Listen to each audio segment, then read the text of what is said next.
What is it when you say something in a way that's funny that changes the way it means? Why can you say something horrible to someone if you can make them laugh? Well, I don't know, you bald fuck. Why can't you?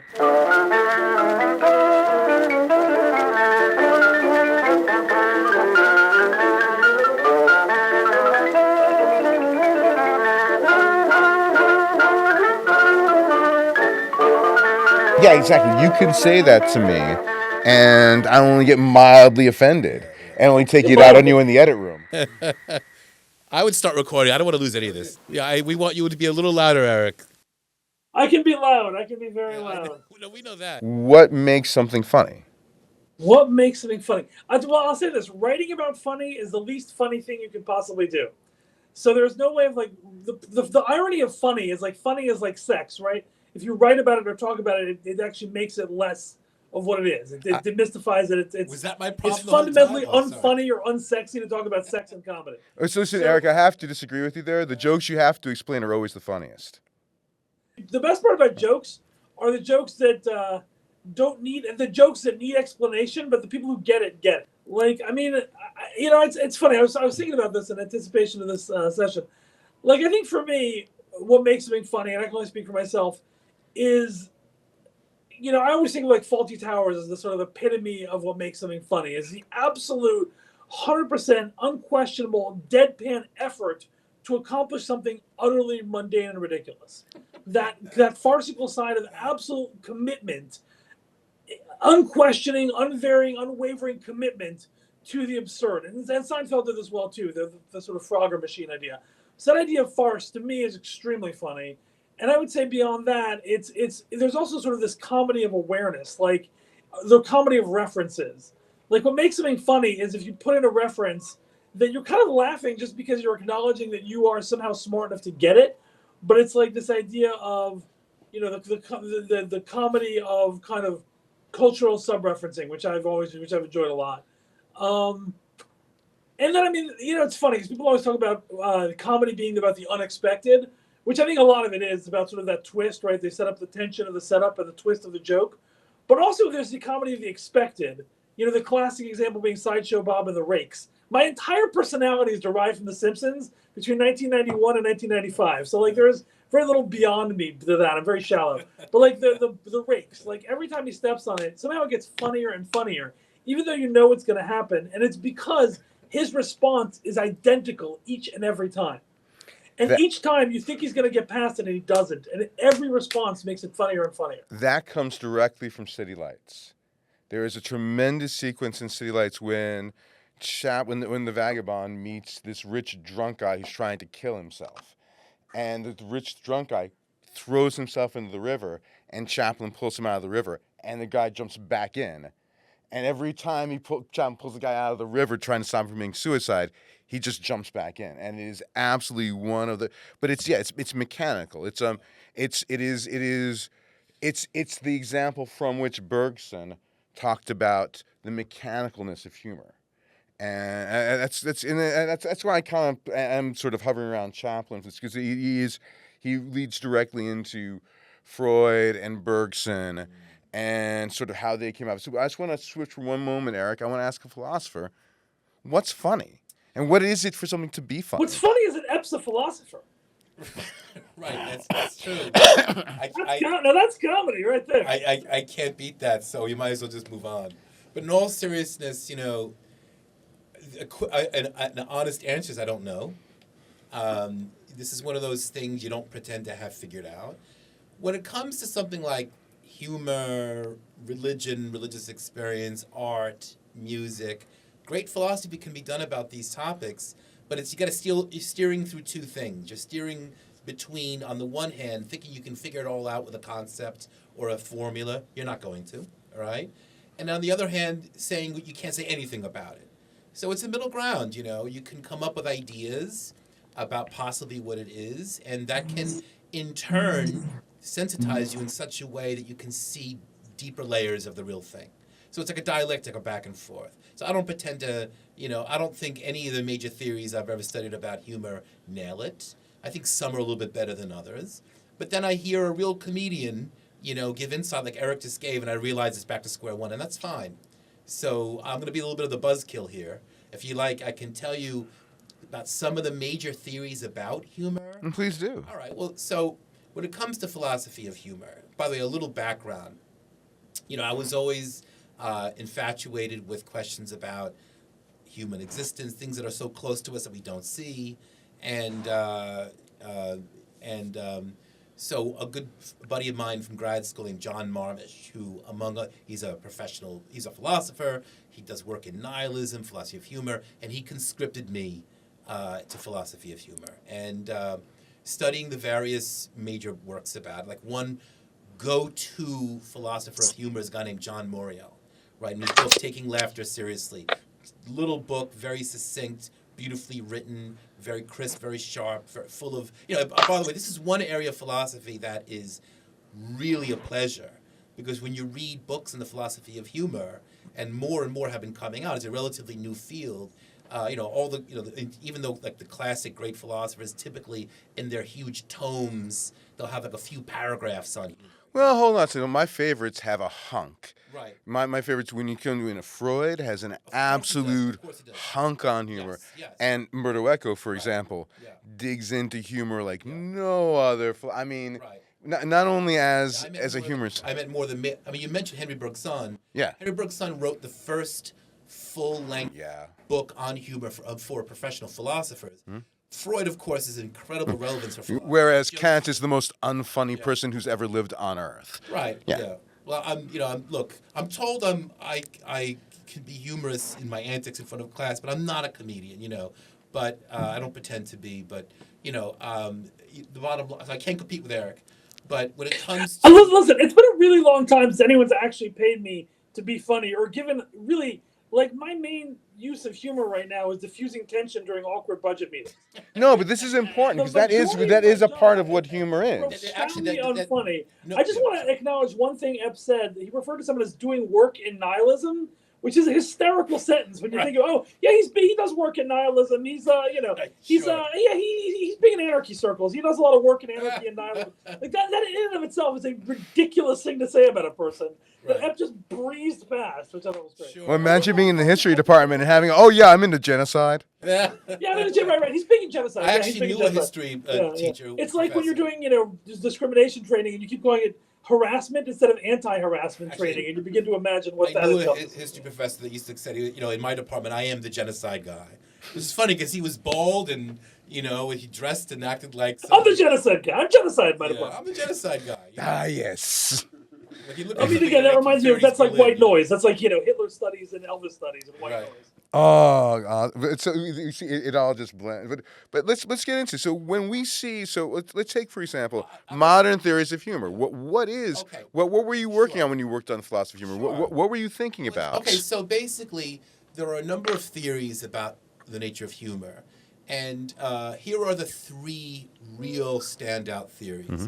One of them is called superiority theory. That is to say, you laugh at things because they're inferior to you, or to assert your dominance, or to ridicule something.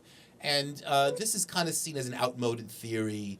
It's sort of seen as, a kind of a dismissive attitude toward humor that was predominant among a good part of the ancient Greeks, to the medievals, and also in the biblical scripture. So it's a label we give for all those approaches to humor which see it as essentially ridiculing something.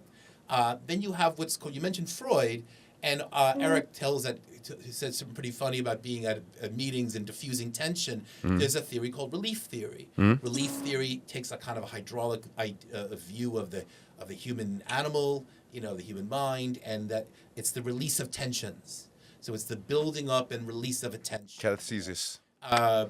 You're sort of in a stuffy meeting, and the head boss walks in, and everyone is like this and stiff, and oh my God, and he burps, and then everyone just kind of breaks out laughing, So that was like the terrible example. Forgive me, Eric. You'll have to do better than that. I know you will, but and then you have what's called incongruity theory of humor, and that's the third. And I would say and we see bits of this theory in Schopenhauer and Kierkegaard and Immanuel Kant, They never wrote a whole book length about it, but we find, arguments to this effect in some of their major works. And in terms of contemporary writers in humor, in the philosophy of humor, this tends to be the most popular. Incongruity theory is the idea, it's the dashing of your expectations, or it's either the juxtaposition or passage between incongruous elements. Harley Davidson motorcycle guy gets off his bike and he's wearing a pink tutu from the waist down, or someone's at a I don't get it. I don't get okay, it. sorry. Sorry. Really, honestly, don't make. I don't know. Someone's at a Zoom, and we see them from the waist up, and then the camera goes back. We see them. They're in the boxes from the waist down. Like things that you don't expect to be together. Then why are monkeys funny? That's a great question. Eric, do you find monkeys funny? I mean, not to their face, because they'll rip your fucking face off if you laugh at them. Right. No, I mean, I bring it up because of the Chaplin sequence, and it's just, I mean, out of everything I've ever seen. Because what's up? They fall in that uncanny valley, right? They're so close to being human, but they're not. Yeah. So they kind of mirror us and show us to some degree at our kind of most debased. Yeah. While debased, excuse me. Well, and I think the other thing too is when you can't laugh, and they behave in ways that you would feel a certain level of guilt or shame laughing at a person behaving like that. But the monkey, I live in New York City, dude. You can laugh at anybody. It's funny you say that because in LA we don't laugh at people. In LA it's not, you don't laugh at people. Yeah. You laugh at people, you get called into a training.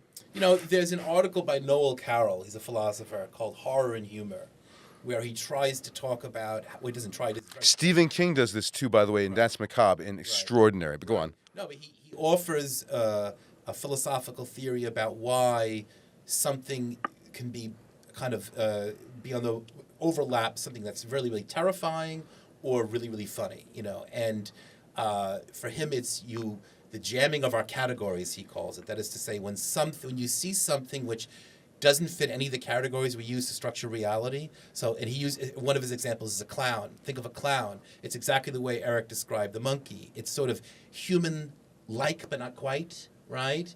Except when our basic categories are jammed, and yet it's threatening to us, it becomes terror or horror, right? And when our basic categories are jammed, or that is to say, there's something that eludes the categories by which you structure the world, and it's not threatening to us, it can make us laugh and be funny. So there's a similar structure for Noel Carroll between what makes something terrifying, what makes something funny, right? And if I look back on my own experiences with monkeys, I've spent a tremendous amount of time in South Asia, where in parts of the world where monkeys are as almost common as we'd see chipmunks here. Or squirrels, sorry, and I've had experiences where they were absolutely terrifying to me because they were menacing, right? And then I've had experiences where I cannot stop watching them, like little thieves running around, running all over each other with their grimaces, their faces, their hands. They gave me endless entertainment, So I can my own experience kind of bears this out a little bit. You see now, like my mother has a squirrel that goes to her bird feeder, right, and only ever eats the expensive bird seed. That's part of the joke. It only eats the expensive stuff. Right. But she calls it goblin because it's always gobbling up the feed. That's my mom. Yeah. It's a terrible joke. But she is obsessed with watching this thing, and it will tip the feeder upside down and stand there and it'll scare other squirrels away, and it will get itself into all sorts of contortions in its little squirrely body just to devour every last piece of expensive sunflower seeds in there. Right. And she watches this thing, and it's endlessly amusing. And part of that is because it is why is that funny? Because I think part of that is that you can sort of attribute human behavior to it, but it's not actually human. Yeah. It's why we find our dog. My dog is this little white dog. It's ridiculous. It barks at everybody. It's a tiny white dog that attacks everybody in the neighborhood. My dog gives me endless amusement I get from my dog. Endless amusement because they're trying and it's this uncanny valley. They're just not quite human, but they're human enough to find amusing. Along these same lines, all of us here know the David Lynch 1977 film Eraser. Oh yeah. Did you ever watch it during the day with your friends? There are scenes in that movie that can make you laugh. Oh yeah, it's hysterical. Yeah. When she's trying to get her suitcase out from beneath the bed, and and just there are scenes in that movie that truly are funny, but when you watch it alone at night, it's absolutely creepy and terrifying, right? And so it's that kind of thing. It's sort of, and it's not an outright surrealist work. It's not like, Dali or Buñuel or something, it's just a little off, but so in some situations it comes across as terrifying, others very funny. Right. Well, Hitchcock was the master of this. I mean, Yeah. if you look at Strangers on a Train, there's that great scene right after Bruno kills Miriam, where he's getting away and he helps a blind man cross the street. And it's classic Hitchcock because it's unexpected and it's funny. Yeah. And on the one hand, it accomplishes a certain part of the plot, right? He's getting away this way. On the other hand, it is kind of the most ridiculous way to do it. Yeah. And so it's again that juxtaposition. I've lost John completely. John's trying to talk to the tech guy. I don't know what the hell's going on. No, I'm sorry. I'm trying to find my glasses. How does comedy affect meaning? Comedy is maybe one form of meaning, right? It's not uncommon at academic conferences where we have our philosophy of humor section. It's usually located under the aesthetics section of the conference. Mm-hmm. Aesthetics being the branch of philosophy which deals with art, beauty, artistic meaning. Mm-hmm. The question: why is it something that would otherwise be offensive makes you laugh if it's under the guise? Or for example, I think this is in Jokes in the Relation of the Conscious, but I forget. But there's a famous moment when Trotsky writes a letter to Stalin, and the line is that, oh, of course socialism could exist in just one country, and Stalin very, very, very he didn't catch the not being Jewish. He didn't catch the sarcasm, and so he published it out, and it was a big sort of one of this big sort of propaganda tries for the Trotskyists. But the fact to say, but yeah, it was a joke. Candace Owens claims that Stalin was a secret Jew. I'm just throwing it out there. Candace Owens is some, this person. Well, he may, but he didn't have a good sense of humor. He was not. I mean, honestly, if there was anyone out there that did not, don't get me wrong, he had him dying at the clubs. Yeah. No one had him dying at the clubs like Stalin. Yeah. I just want to point out that joke got no laughs. Anyhow, go on. No, I'm snickering. I'm snickering at dying at the clubs. It's just I'm hard to hear. No, I like it.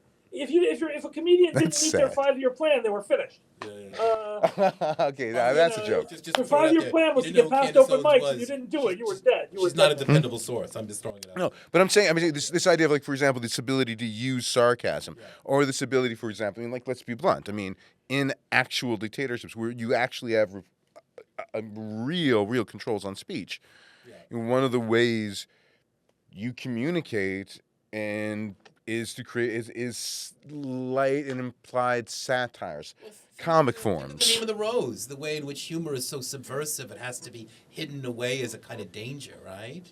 So remember that, that's right. Comedy can be extremely, it's a potent weapon, right? Or a potent tool. Well, but I guess your question, John, is why does it work? Like, why doesn't saying horrible things in the form of comedy just get you shot like saying anything else? And I think part of it is that speaks to the release nature of that you're causing, that even the worst people still enjoy that release. Yeah. And I also think that part of it deals with the fact that very often comedy can, it's what's that cliche from Crimes and Misdemeanors? If it bends, it's funny. If it breaks, it's not funny. Yeah. The comedy is at its best when it can bend your perception. It can, you can jibe at a dictator, but you can't outright contradict them. And so it's knowing how to kind of work just within those boundaries that I think, keeps you alive. And I think one of the challenges comedians are having now is they feel like those boundaries have changed so much in the last 20 years. They're not sure anymore, sort of based on the tyranny of the majority, so to speak. And this isn't a woke culture thing. I think there's a lot of good reasons why speech should change and all that. But it makes it, you have to relearn what those boundaries are. You have to learn what you bend and what you break. Rick Mayhill had this great routine, early Rick Mayhill, right? When he would come up as right before he was doing The Young Ones, when he's inventing the character, and he'd come out as the people's poet. And he would start reading his poetry. and he would stop and stare at the audience and scream at them, "Why are you laughing?" And it was the funniest thing you'd ever seen. Just this guy, like this pained poet trying to read poetry and saying, "Why are you laughing at me?" And it just brought out so much more laughter from the crowd. This cruelty of it, and I really I miss that. I I do. do think that self-immolating humor, or it's not immolating. That's a terrible way to put it. But I think self-deprecating humor, self-immolating humor is always funny. Oh yes, Daffy Duck. You can only do this trick once. Right. Yeah. There are Buddhist monks who feel the same way. No, But I think that there's, too soon. Now they're going to be bad. They'll be back in this next cycle. What?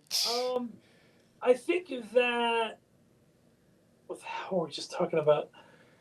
Self-deprecation. Like that's the one thing that never goes out of style. Mm. Like I think you can always because if you were laughing at yourself, then you have given the audience the punch just as hard as they want because you have made yourself the target. So that is the one area of comedy, and I see that when I watch stand-ups today. Even like that is the one area of comedy that never goes out of fashion because it's always the safest thing to do is to make fun of yourself. And if you make fun of yourself, you then open up permission to begin making fun of other people because you've shown that you're not going to do anything worse to them than you're going to do to yourself. It's the reverse of the golden rule. Favorite Al Goldstein joke. Doctor, help me. What's your problem? It's my penis. It's too big. Favorite Al Goldstein joke. Favorite joke. Is he dead? Is he still alive? Is he dead? No, he's long dead. But well remembered. Deeply and fondly remembered. What is your favorite joke, App? You know, I'll tell you a joke that made me laugh a lot, and this is going to be a downer. My late wife told me at one point, stop telling that goddamn joke. And I can't explain why this joke makes me laugh. And that's why she's dead now. Oh, Jesus. Thanks, Eric. So that is a little too soon. Yeah. That genuinely, it's So I read about this in Terry Eagleton's book on humor. Okay, and he's uh, great. I love Terry Eagleton. Yeah, he's this brilliant. book Yeah, is absolutely brilliant. If I can write even one sentence that like he can, I'll die a happy man. So, man goes to his doctor, and the doctor says to him, "Listen, I'm so sorry, man. You have 10." And the man's like, "What? 10 what? 10 years? 10 months? What am I looking at?" And the doctor goes, 10, 9, 8, 6. Eric. I don't know why I can't explain. That's a good joke. I don't know why that's funny, but it is. It makes me laugh every time. I'm sorry. John, even you're laughing. Oh, it's hysterical. It's It's a great hysterical. joke. That's Well, my okay. best contribution Eric. to today's discussion. Eric, what's your favorite joke? Wow, favorite joke. I was just thinking about that. So I think that. Well, I mean, this isn't like hysterically funny, but it is a very. So my dad was very funny in a very deadpan way, and his specialty was fucking with you without knowing you're being fucked with. Yeah. And so my favorite quote of his, and he stole this, is "Time flies like the wind, fruit flies like bananas." And it's a very simple pun. It's very simple, but also like now, because it's so often said in my family, has this sort of like sentimental weight of like it's like bananas. My favorite John Cleese joke. How many Hollywood film producers does it take to change a light bulb? Does it have to be a light bulb? That's a good one. Okay, I'll give you also what the BBC considers to be the world's funniest joke by Spike Mulligan. Phone call to the emergency room, also to an ambulance. Hi, oh my God, my husband, he's on the ground. He's not breathing. I think he's dead. He's like, is he dead? Well, I don't know. He's like, well, make sure he's dead. Okay, bang, bang.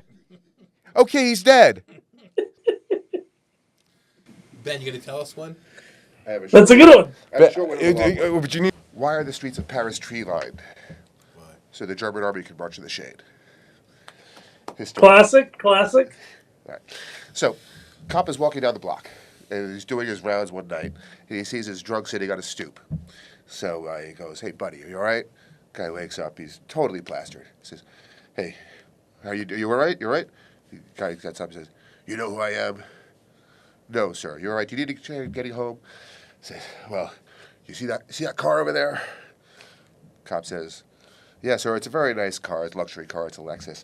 Guy goes on to talk about 5 minutes about how it's a Lexus, how much it costs him, how beautiful it is, everything it does for him. So that's really nice, sir. Can you get home by yourself, sir? Do you think you'd be all right?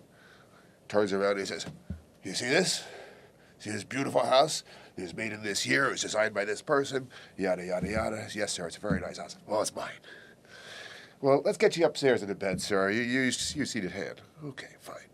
All throughout the walk into the house upstairs, he goes and he points to different things, talks about how expensive it is, how wonderful it is, and he says, it's mine.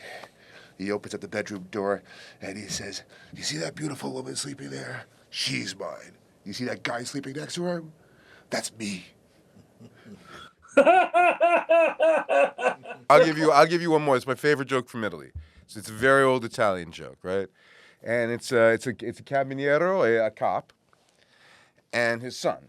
Okay, and the son and they're sitting at the breakfast table, and the son of the cop goes, "Dad, I'm depressed." And he says, "What's wrong, son?" He goes, "Well, everyone in school thinks I'm stupid." He goes, "Why?" "Because I'm the son of a cop." And he goes, "Son, there are cops who are tough like this," which in Italian means hard, strong, can take any kind of damage, take any kind of blow, right? When you go like this in Italian, so this, okay? And he goes, "Son, there's some cops who are like this."